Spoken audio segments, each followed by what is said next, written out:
Partout dans le monde, et notamment en Afrique, le phénomène du changement climatique se fait plus présent et touche aussi bien les hommes que les espèces vivantes qui interagissent avec lui dans l'environnement. Le Bénin, à l'instar de plusieurs pays de l'Afrique de l'Ouest, fait face au phénomène depuis quelques années. On observe un bouleversement permanent des conditions atmosphériques. Ces bouleversements au niveau du climat, combinés aux activités humaines, ont des impacts négatifs sur les sols, la végétation et bien d'autres ressources naturelles. Dans le nord du Bénin, le département de la Takora n'échappe pas au phénomène. Ce matin, nous nous rendons sur un périmètre maraîcher situé à Untori, dans la commune de Materi. Les membres de la communauté villageoise assistent à une séance de sensibilisation en présence d'un animateur de zone venu les entretenir sur la problématique des changements climatiques.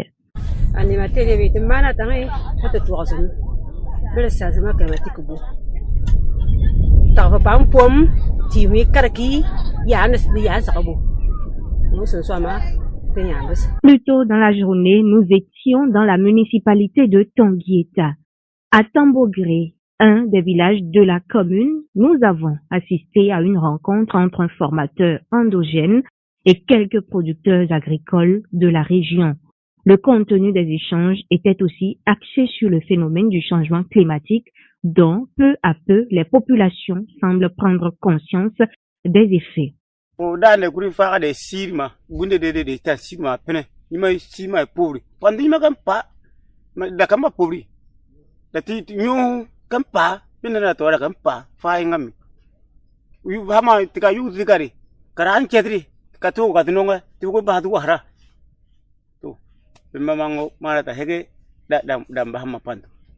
la zone septentrionale du Bénin, plusieurs manifestations physiques liées au phénomène des changements climatiques s'observent. On peut citer entre autres le réchauffement excessif créant l'aridité des sols, les vents violents inhabituels emportant presque tout sur le passage et la rareté des pluies. Quand, dans un premier temps, quand on entendait changement climatique, nous on ne comprenait absolument rien. Mais depuis un bon moment, nous avons constaté effectivement de quoi ce qu'il s'agissait. Ici chez nous actuellement, nous vivons trop de la chaleur. Il y a trop de chaleur qui sévit et cette chaleur est caractérisée par bien sûr la température extrême qu'on ne vivait pas avant. Les pluies ne sont plus au rendez-vous comme avant.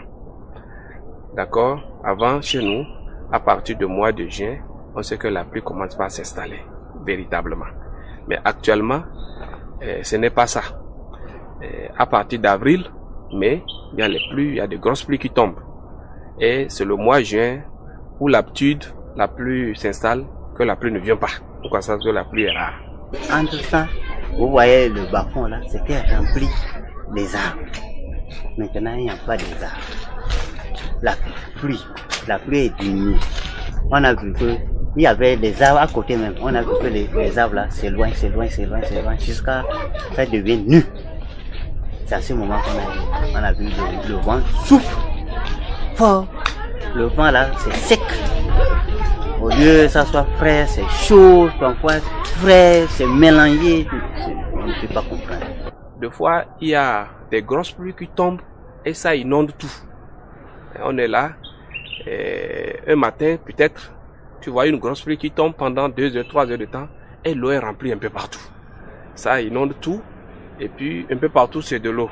À l'annonce de ces pluies, souvent il y a les vents violents qui terrassent tout dans leur passage, surtout les vieux arbres. À la mairie de Bokombé, les cadres de la municipalité sont conscients eux aussi des enjeux liés au changement climatique. Le phénomène du changement climatique s'observe à plusieurs niveaux. Nous avons déjà les raretés des pluies. Et aussi nous avons la mauvaise répartition des précipitations. Ouais. Et pendant le cours d'une année, au cours d'une saison pluvieuse, nous n'avons pas des poches de sécheresse. Ouais. Et aussi, nous avons aussi des vents violents. Ouais, récemment, on a eu un grand violent qui a décoiffé beaucoup de fois. Nous avons aussi le retrait précoce, je vais dire, de l'eau des bas-fonds. Ouais, donc normalement les bas-fonds sont censés être humides toute l'année ou tout au moins pendant un semestre. Déjà après 3 mois, l'eau commence par se retirer et donc les bas-fonds s'assèchent de façon précoce.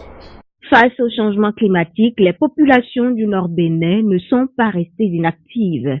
Plusieurs mesures d'adaptation sont en cours de vulgarisation et les communautés bénéficient de l'accompagnement des autorités locales et des projets de développement pour une meilleure résilience. Le programme 3 du plan de développement communal 3e génération est dédié spécialement à la gestion des ressources naturelles et à la résilience au changement climatique. Donc c'est un programme strictement réservé pour toute action liée à l'amélioration des effets du changement climatique. Donc ça pose déjà un niveau de conscience. Ça pose déjà qu'au niveau de la mairie, nous avons pris au sérieux cette problématique et nous pensons vraiment au cours des années vraiment réussir à améliorer, à être beaucoup plus résilient, à être beaucoup plus apte à faire face à ces problèmes liés au changement climatique. Parlant de ces raretés de pluie qui viennent une fois et soit l'eau de ruissellement part, on essaie d'installer les cordons pierreux ou les diguettes suivant les courbes de niveau dans nos parcelles cultivables. Alors, qu'est-ce qui se passe? Lorsque nous déterminons le couvre de niveau, si c'est des cordons pierreux on veut installer, on ramasse nos pierres, on installe ces pierres suivant le couvre de niveau. Actuellement, on a commencé par faire les diguettes, mais on a même creusé dans les champs pour amender le sol avec des bouts de vache, faire de compost pour amender le sol. Là, on a essayé et fait un peu. On a vu que ça commence pas à donner. Là où tu as mis l'engrais, là où tu as mis le compost, le rendement est différent. Nous avons des périmètres maraîchers qui sont aménagés et il y a le partenaire en fonction des moyens dont il dispose, nous accompagne à faire des forages sur le tout pour mettre des retenues d'eau dans les bassins bas-fonds pour que l'eau recueillie pendant la saison des pluies, qu'elle soit peu ou qu'elle soit beaucoup, quand même, elle est quand même utilisée de façon efficiente.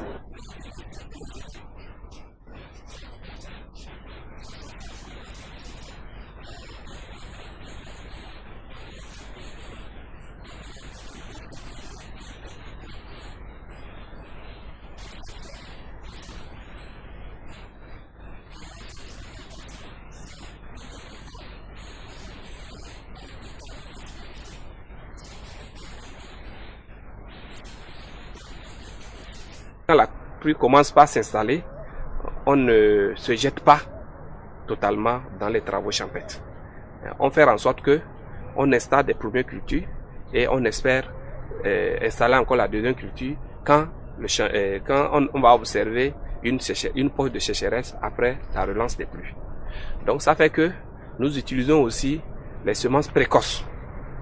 On n'utilise plus les semences tardives où tu vas semer pour attendre après 5 mois avant de récolter.